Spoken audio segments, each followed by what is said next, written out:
আপনাদের 6 ভাইকে আমি সামলাতে পারব না। আমারও তো একটা জীবন। আমিও তো একজন মানুষ। আপনারা আমাকে ছেড়ে দিন। আমি বাড়িতে চলে যাব। কিন্তু 6 জনের একজন বাদে সবাই একে একে আমার সাথে সারা রাত। আমার নাম শ্রীদেবী।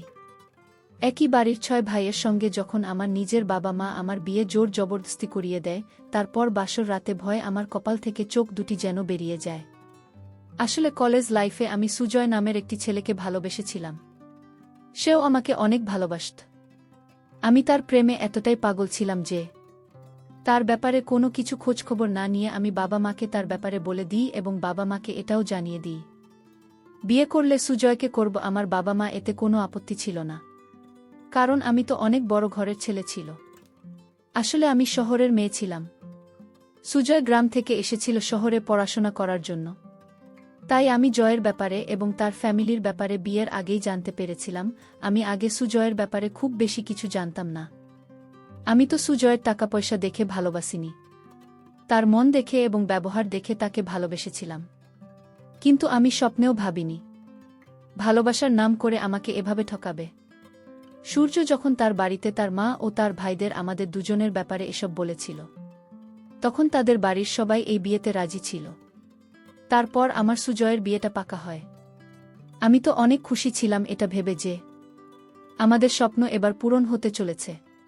বিয়ে পাকা হওয়ার 1 মাস পরেই আমার সুজয়ের বিয়ে হয়।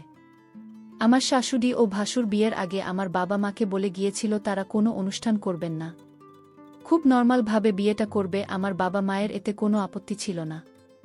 বিয়ের দিন তো আমি খুব খুশি ছিলাম, কারণ আমার বিয়ে আমার পছন্দের ছেলের সঙ্গেই হচ্ছে। তারপর আমি বিয়ের মণ্ডপে যাওয়া মাত্রই অজ্ঞান হয়ে পড়ে যাই।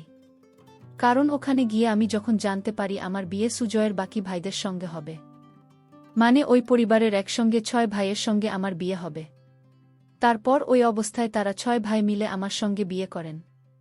আমার যখন জ্ঞান ফেরে তখন আমি দেখি একটা বিছানায় 6 ভাই মিলে আমাকে ঘিরে বসে আছে, তার মাঝে সুজয় বসেছিল। আমি তখন কাঁদতে শুরু করি। সুজয়কে বলি, এসব কি হচ্ছে? একটা মেয়ের বিয়ের 6 ভাইয়ের সঙ্গে কি করে হতে পারে? আমি এই বিয়ে মানি না। আমি এখনই বাবার বাড়ি চলে যাব। আমার এত কিছু বলার পরেও সুজয় কিছু বলেনি। সে চুপচাপ মাথা নিচু করে বসেছিল। আমি তখন বুঝতে পেরেছিলাম ও এসব ব্যাপারে মিল আছে। তারপর আমি যখন বিছানা থেকে নেমে রুম থেকে বের হতে যাই, ঠিক ওই সময় আমার শাশুড়ি এসে আমার হাত ধরে বলে, চুপচাপ ঘরে থাক, বেশি বাড়াবাড়ি একদম করবেন না। সুজয় তো তোমাকে ভালোবাসি, তাই না? তাহলে আমি তোমাকে আমাদের গ্রামের এই প্রথার ব্যাপারে বলেনি। তোমার বিয়ে আমার 6 ছেলের সঙ্গে হয়েছে, আর এই বিয়ে তোমাকে মানতেই হবে। আমাদের এই গ্রামের প্রথা, একটা বাড়িতে যতগুলো ছেলে থাকবে তাদের স্ত্রী একজনই হবে, যাতে বাড়ির সুখ শান্তি বজায় থাকে এবং বাড়িতে যাতে কোনো ভাগ বাটোয়ারা না। সেই জন্য আমাদের গ্রামে একটা বাড়িতে যতগুলি ছেলে থাকে তাদের বিয়ে একটা মেয়ের সঙ্গে হয়। আমারও বিয়ে বাড়ির 3 ভাইয়ের সঙ্গে হয়েছিল। আমি তাদের 3 ভাইয়ের একটা স্ত্রী ছিলাম এবং আমার 3 বলে 5 ছেলে। আমি যেমন এই প্রথা মেনে এসেছি, ঠিক ওরকমভাবে তোমাকে ওই প্রথা মেনে চলতে হবে। আমি শাশুড়ির হাতে পায়ে ধরে বলেছিলাম আমার সঙ্গে যাতে এরকম অন্যায় না করবেন না। আমার শাশুড়ি তখন বলে, তোমরা সবাই আমার সঙ্গে বাইরে চলো, শ্রীদেবীকে কিছুক্ষণ বিশ্রাম করতে দাও। আজ আমার বড় ছেলের সঙ্গে শ্রীদেবী রাত হবে। এইভাবে একে একে আমার ছেলের সঙ্গে শ্রীদেবীর বাসর রাত হবে। এই কথা বলে যখন আমার শাশুড়ি তার ছেলেদেরকে নিয়ে রুম থেকে বাইরে যায়, তারপরে তো আমার মাথায় যেন বাজ ভেঙে পড়ে। কারণ একটা মেয়ে কোনোদিনও 6 জন ছেলের সঙ্গে সংসার করতে পারে না। কারণ আমার মনের মধ্যে তো শুধু সুযোগ ছিল। আমি সুজয়কে মন থেকে ভালোবেসেছিলাম, কিন্তু ভাবতেও পারিনি সে আমাকে এভাবে সার্থক হবে। তারপর আমি তো মাথায় হাত দিয়ে কাঁদতে কাঁদতে এটাই ভাবি, আমার যখন এদের সঙ্গে বিয়ে হয়েছিল ওই মুহূর্তে আমার বাবা মা কোথায় ছিল? বাবা মা কি এই ব্যাপারে কিছুই জানে না? আমি তো মাথায় হাত দিয়ে এইসব চিন্তা করছিলাম আর ভাবছিলাম এখান থেকে কিভাবে পালানো যায়, কারণ এখান থেকে না পালাতে পারলে আমার জীবন নষ্ট হয়ে যাবে। তারপর আমি ভেবে নিয়েছিলাম যেমন করেই হোক আমাকে এখান থেকে পালিয়ে বাবা মায়ের কাছে যেতে হবে। তারপর আমি একটা উপায় খুঁজে বের করি। আমার রুমের মধ্যে জানালাটা ছিল, জানালা দিয়ে আমি পালিয়ে গিয়েছিলাম। পালিয়ে গিয়ে আমি বাবা মায়ের কাছে গিয়েছিলাম। ওখানে গিয়ে আমি বাবা মাকে বলেছিলাম আমার সঙ্গে এরকম হয়েছে। আমার বাবা মা তখন চুপচাপ মাথা নিচু করে কাঁদছে। আমি তখন মাকে জিজ্ঞেস করি, তোমরা কি জানো আমার সঙ্গে কি হয়েছে? তোমরা ওই সময় কোথায় ছিলেন? তোমরা কিছু বলছো না কেন? মা তখন বলে, আমরা সব জানি। তোর সঙ্গে কি হয়েছে? আমি তখন মাকে বলি, সব জানার পরেও তোমরা চুপচাপ হাতে হাত দিয়ে বসে আছো কেন? মা, আমি ওই বাড়িতে এক মুহূর্তও থাকতে পারবো না। তারা যদি আমার সঙ্গে কিছু বাড়াবাড়ি করে, তাহলে আমি পুলিশের কাছে গিয়ে তাদের নামে মামলা করব। আমার বাড়ি আসার দিন 4 ঘন্টা পরেই দেখি আমার শ্বশুরবাড়ির লোক চলে এসেছে। আমার শাশুড়ি তার ছোট ছেলেকে নিয়ে আমাদের বাড়িতে চলে এসেছে এবং আমাকে নিয়ে যাওয়ার জন্য যখন তারা বলে, তখন আমি বাবাকে বলি, বাবা তুমি পুলিশকে ফোন দাও। কিন্তু বাবা তখনও মাথা নিচু করে চুপচাপ দাঁড়িয়েছিল। আমি তখন কেঁদে বলি, বাবা তুমি ফোন করছো না কেন? তুমি তাড়াতাড়ি পুলিশকে ফোন দাও। আমার শাশুড়ি তখন হেসে বলে, তোমার বাবা কিছু করবে না। তোমার বাবা নিজের ইচ্ছায় সবকিছু জানা সত্ত্বেও তোমার বিয়ে আমার 6 ছেলের সঙ্গে দিয়েছে। বিয়ের আগে তোমার বাবার সঙ্গে একটা চুক্তি হয়েছিল, যেটার ব্যাপারে তুমি জানতে না। তোমার বাবাকে যখন বলেছিলাম তোমার বিয়ে শুধু সুজয়ের সঙ্গে নয়, আমার 6 ছেলের সঙ্গেই হবে, এটা শুনে তোমার বাবা মা এই বিয়েতে রাজি হয়নি। তারপর তোমার বাবাকে যখন টাকার লোভ দেখিয়েছিলাম এবং বলেছিলাম, তোমার ভাইয়ের বিদেশে পড়ার সমস্ত খরচ আমি দেব, তারপরে তোমার বাবা এই বিয়েতে রাজি হয়। তোমার বাবা তোমাকে আমাদের কাছে বিক্রি করে দিয়েছে। তোমার ভাইয়ের ভালো ভবিষ্যতের জন্য। আমার শাশুড়ির মুখ থেকে সব কথা শুনে তো আমি জ্যান্ত লাশ হয়ে যায়। কারণ বাবা মা আমার সঙ্গে এরকম কিভাবে করতে পারে? তারা ভাইয়ের ভালো ভবিষ্যতের জন্য আমাকে এদের কাছে বিক্রি করে দেয়। বাবার আর্থিক অবস্থা খুব একটা ভালো ছিল না। আমাদের বাড়িরও লোন চলছিল। আমাদের বাড়িটাও আর নিজস্ব ছিল না। আমি জানতাম বাবা বাধ্য হয়ে এসব করেছে, কিন্তু তা সত্ত্বেও তারা একবারও আমার ভবিষ্যতের ব্যাপারে ভাবেনি। এসব কিছু জানার পরেও আমি যখন তাদের সঙ্গে শ্বশুরবাড়ি যেতে রাজি হইনি, তখন আমার শাশুড়ি আমার বাবাকে আঙুল দেখিয়ে বলে, আপনার মেয়ে শ্বশুরবাড়ি যাবে না, তাহলে আপনি এক্ষুনি আমাকে সমস্ত টাকা পয়সা ফেরত দিন। আর যদি ফেরত দিতে না পারেন, তাহলে আপনার মেয়েকে ভালোভাবে বুঝিয়ে বলুন, যাতে ও চুপচাপ আমাদের সঙ্গে চলে যায়। বাবা তখন কাঁদতে কাঁদতে আমার সামনে হাত জোড় করে দাঁড়ায়। ও বলে আমি যাতে শ্বশুরবাড়ি চলে যায়। আমি তখন বুঝতে পেরেছিলাম বাবা কিছুই করতে পারবে না। ওই সময় আমি মায়ের চোখের দিকে তাকিয়ে দেখেছিলাম এবং বুঝতে পেরেছিলাম এতে মায়ের কোনো দোষ ছিল না। কারণ আমার বাবা আমার মায়ের তো কোনো রায় মানত না।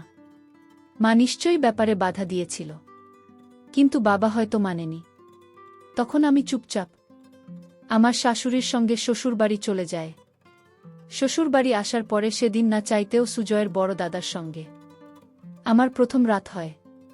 সুজয়ের বড় দাদা যখন আমার রুমে এসেছিল, তখন আমি তাকে হাত জোড় করে বলেছিলাম যাতে উনি আমার সঙ্গে কোনো রকম না করেন। কিন্তু উনি রুমে ঢোকা মাত্রই বলেছিলেন আজ আমার সাথে ওনার রাত এবং উনি নিজের মুখ খারাপ করতে চান না। উনি নিজের মিটিয়ে রুম থেকে চলে যান। তারপরের দিন সুজয়ের পালা ছিল। ভেবেছিলাম সুজয়ের সঙ্গে যখন সময় কাটাব, তখন তাকে বোঝানোর চেষ্টা করব। সেদিন যখন সুজয়ের সঙ্গে আমার বাসর রাত ছিল, তখন আমি খুব খুশি ছিলাম এবং ভেবেছিলাম আজ সুজয়কে বলে সব কিছু ঠিকঠাক করে নেব। সেদিন যখন রাতের বেলা সুজয় আসে, তখন আমি তাকে বলেছিলাম, এই বাড়ির ছেলে আমরা দুজন কোথাও চলে যাব এবং সেখানে গিয়ে সংসার করব। তাহলে তো এইসব প্রথা আর আমাদের মানতে হবে না। কিন্তু সুজয় পরিষ্কার ভাষায় বলেছিল, সে বলেছিল আমি এই প্রথার যথেষ্ট সম্মান করি এবং আমার মায়ের কোনো কথার অমান্য করতে পারব না। তখন আমি রেগে সুজয়ের কলার ধরে বলেছিলাম, তাহলে তুমি আমাকে ঠকিয়েছে কেন? তুমি আমাকে ভালোবাসো, তাহলে এরকম কিভাবে করতে পারো? তুমি বিয়ের আগে এসব কথা কেন বলনি? তুমি তো আমাকে অনেক ভালোবাসতে, তাহলে তুমি আমার সাথে কিভাবে এরকম করতে পারো? সুজয় তখন হেসে নিজের গলা থেকে আমার হাত দুটো সরিয়ে দেয়, বলে আমি তো তোমার সঙ্গে ভালোবাসার নাটক করেছিলাম যাতে তুমি আমার প্রেমে পড়ে যাও এবং তোমার পরিবারকে যাদের টাকার লোভ দেখিয়ে তোমার সঙ্গে আমরা 6 ভাই মিলে যাতে বিয়ে করতে পারি। কারণ তোমার পরিবারের ব্যাপারে আমরা আগেই খোঁজখবর নিয়েছিলাম এবং জানতে পেরেছিলাম তোমাদের আর্থিক অবস্থা খুব একটা ভালো নেই। তোমার ভাই পড়াশোনায় খুব ভালো, কিন্তু ও টাকা পয়সার অভাবের জন্য বিদেশে যাওয়ার স্বপ্ন পূরণ করতে পারছে না। এই সব কিছু জানতে পেরে তোমার সঙ্গে ভালোবাসার নাটক করে আজ আমরা 6 ভাই মিলে বিয়ে করতে পেরেছি। আমি আমার মায়ের কোনো কথার অমান্য করতে পারব না। তাই তোমার এখন এই কথাগুলো বলে আর কোনো লাভ নেই। তোমারও ধীরে ধীরে এগুলো অভ্যাসে পরিণত হয়ে যাবে। এখন তোমার খারাপ লাগছে, কিন্তু ধীরে ধীরে সব ঠিক হয়ে যাবে। এই বলে আমি তো রুম থেকে বেরিয়ে চলে যায়। আমি তখন একা বসে কাঁদতে থাকি আর বুদ্ধি বের করতে থাকি আমি এখান থেকে কিভাবে বের হতে পারব, কারণ 6 পুরুষ মানুষের সঙ্গে সংসার করা মুখের কথা নয়। তার পরের দিন সকালবেলা আমার শাশুড়ি বলে, বৌমা, তোমাকে আমার চোখে ছেলের পছন্দ অপছন্দের খেয়াল রাখতে হবে। তুমি যে শুধু একজনকে বেশি ভালোবাসা দেবে সেটা করলে হবে না। আমার 6 ছেলেকে সমানভাবে ভালোবাসা দিতে হবে এবং তাদেরকে সমান চোখে দেখতে হবে। তোমার তো কপাল খুলে গেছে যে তুমি বাড়ির বউ হয়ে আসতে পেরেছ, কারণ আমাদের যা সম্পত্তি আছে সেই সম্পত্তির মালিক শুধুমাত্র তোমার বাচ্চারাই হবে। তাই তোমার এটা সৌভাগ্য যে তুমি বাড়ির বউ হতে পেরেছ। ভেবেছিলাম শাশুড়ি মাকে যদি একটু বুঝিয়ে বলি তাহলে হয়তো উনি আমার কথা বুঝবেন। তখন আমি ওনার হাতে পায়ে ধরে বলেছিলাম, আমার সাথে এরকম করবেন না, আমাকে এখান থেকে যেতে দিন, এরকম ভাবে আমি বাঁচতে পারব না।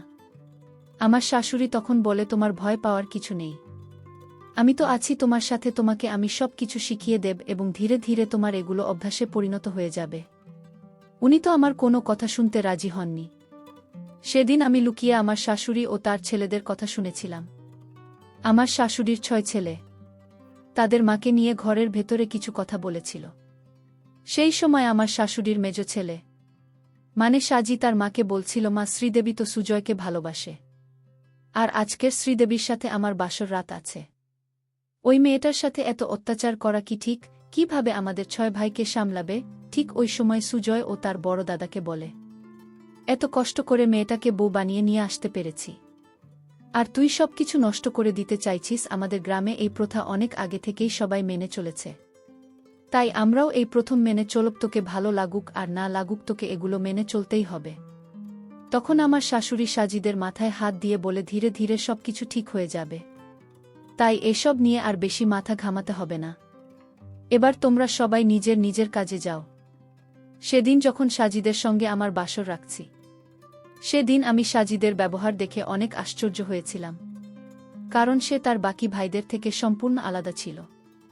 সে যখন আমার রুমে এসে আমাকে বলে, তোমাকে আমার থেকে ভয় পাওয়ার কোনো দরকার নেই, আমি তোমার সঙ্গে কোনো রকম কিছু করব না, কারণ আমি জানি তুমি সুজয়কে ভালোবাসত। আমিও এই প্রথা মানি না, কিন্তু কিছু করার নেই, বাধ্য হয়ে মায়ের কথা মানতে হয়েছে। সাজিদ তখনও আমার দিকে হাত বাড়িয়ে বলে, তুমি কি আমার ভালো বন্ধু হতে পারবে?